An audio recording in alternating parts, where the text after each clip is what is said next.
पुराने जमाने की ये कहानी है।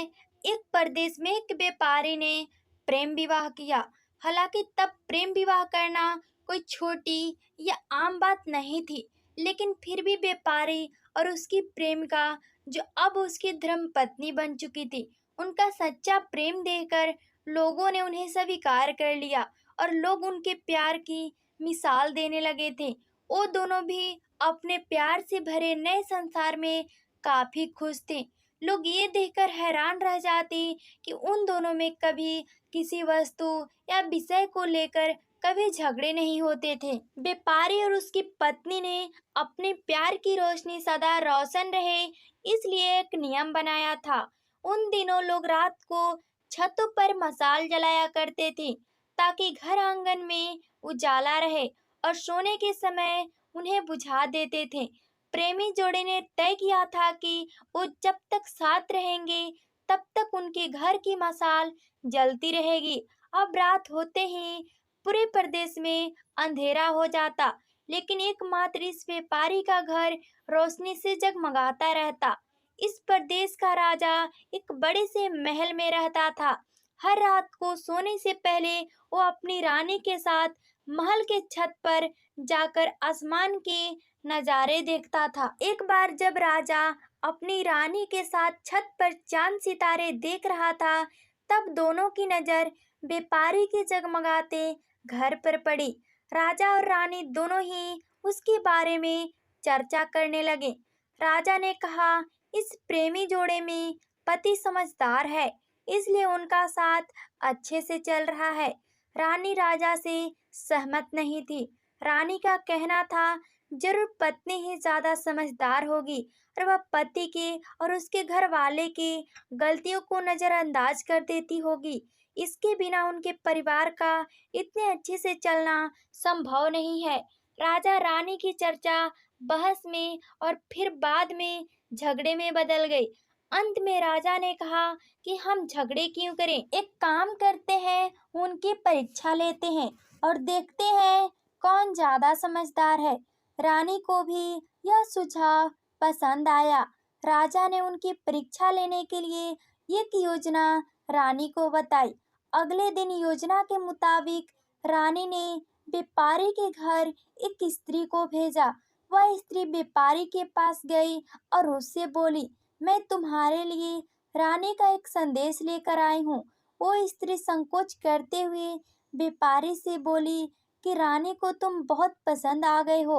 अगर तुम अपनी पत्नी को छोड़ दो या उसकी हत्या कर दो तो रानी तुमसे शादी करने के लिए तैयार है। महिला की बात सुनकर व्यापारी को गुस्सा आ गया, लेकिन उसने अपने गुस्से पर काबू रखते हुए उस महिला से कहा कि ऐसी हजार रानियां भी आ जाएगी, तभी मैं अपनी पत्नी को धोखा नहीं देने वाला। तुम मेरी तरफ से रानी से माफी मांग लेना और कहना ऐसा प्रस्ताव दोबारा ना भेजे।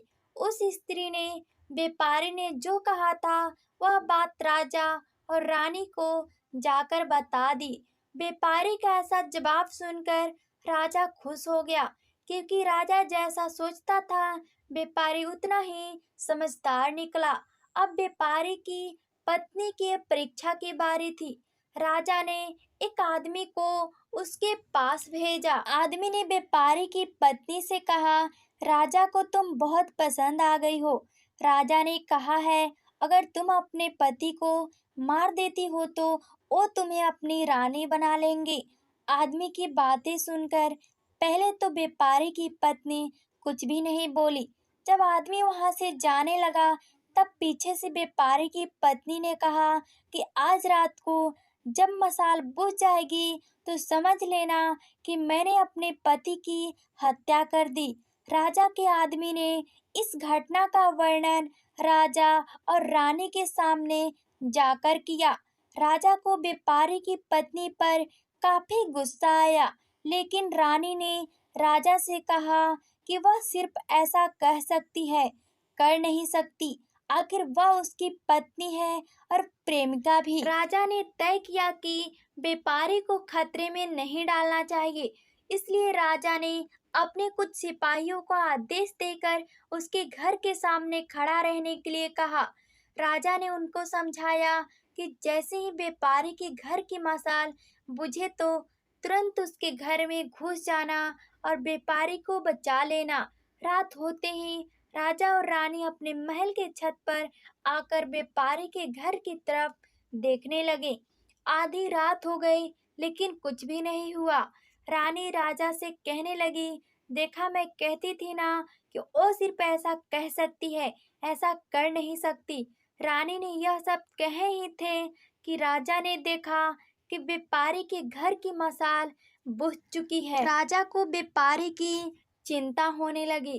थोड़ी देर बाद राजा के सिपाही जो व्यापारी की सुरक्षा के लिए वहां खड़े थे, राजा के पास आए और उन्होंने राजा को व्यापारी की मौत की खबर सुनाई। राजा ने कहा, तुम्हारे होते हुए व्यापारी कैसे मर सकता है? सिपाहियों ने कहा कि उसकी पत्नी ने दिन में ही जहर दे दिया था और रात को पति के मरने के बाद उसने घर की मशाल बुझाई, इसलिए हम कुछ भी नहीं कर पाए। राजा को इस घटना से न सिर्फ व्यापारी की पत्नी से बल्कि औरत जात से ही नफरत हो गई। व्यापारी की पत्नी के बेवफाई के विचार उसे पूरी रात आते रहे। राजा उस रात एक भी मिनट सो नहीं पाया।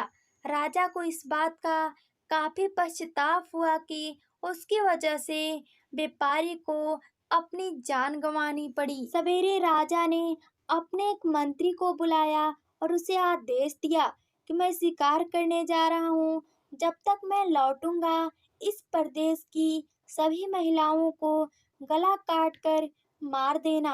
राजा का ऐसा आदेश सुनकर मंत्री ने राजा को काफी समझाने की कोशिश की, लेकिन राजा उसकी एक भी बात सुनने के लिए तैयार नहीं था और राजा ने उसे धमकी दी कि अगर तुमने यह काम पूरा नहीं किया तो सबसे पहले मैं तुम्हें ही मौत की सजा दे दूंगा।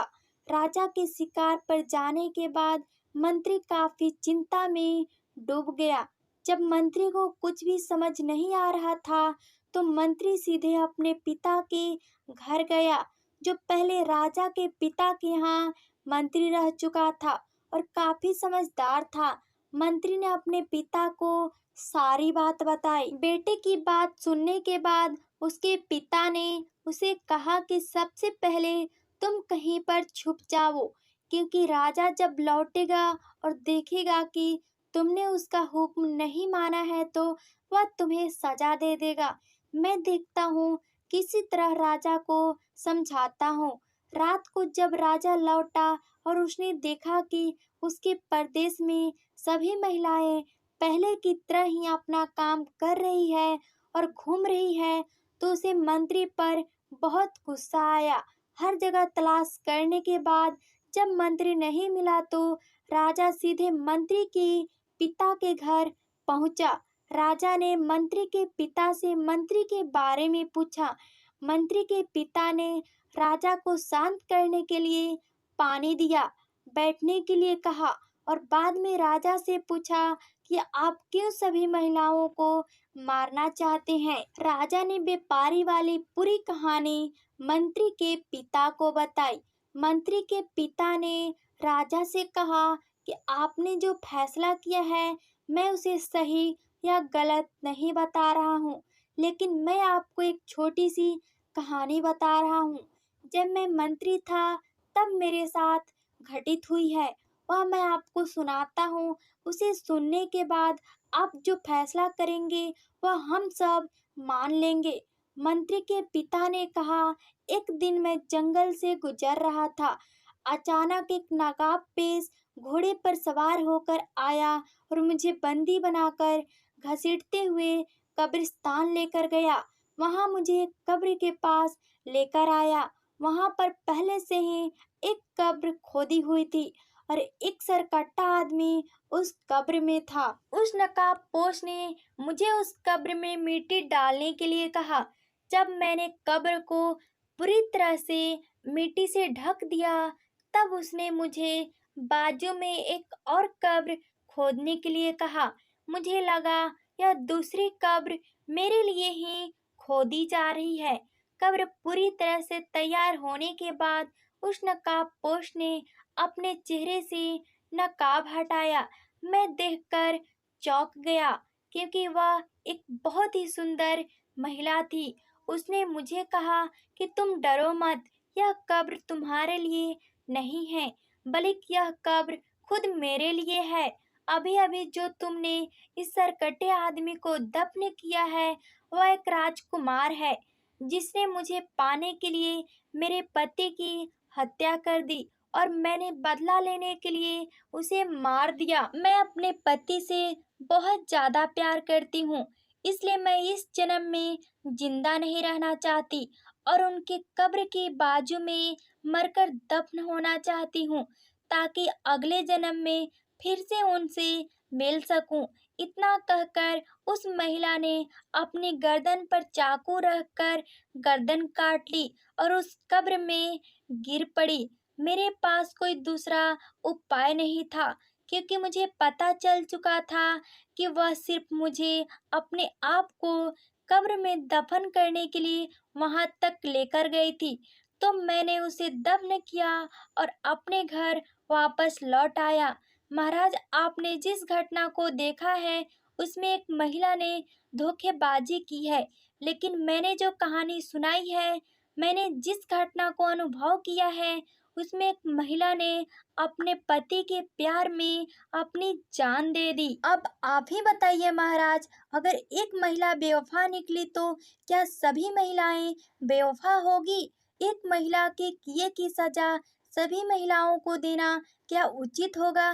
राजा को बूढ़े मंत्री की बात अच्छी तरह से समझ में आ गई और उसने सभी महिलाओं को मारने का ख्याल अपने मन से निकाल दिया।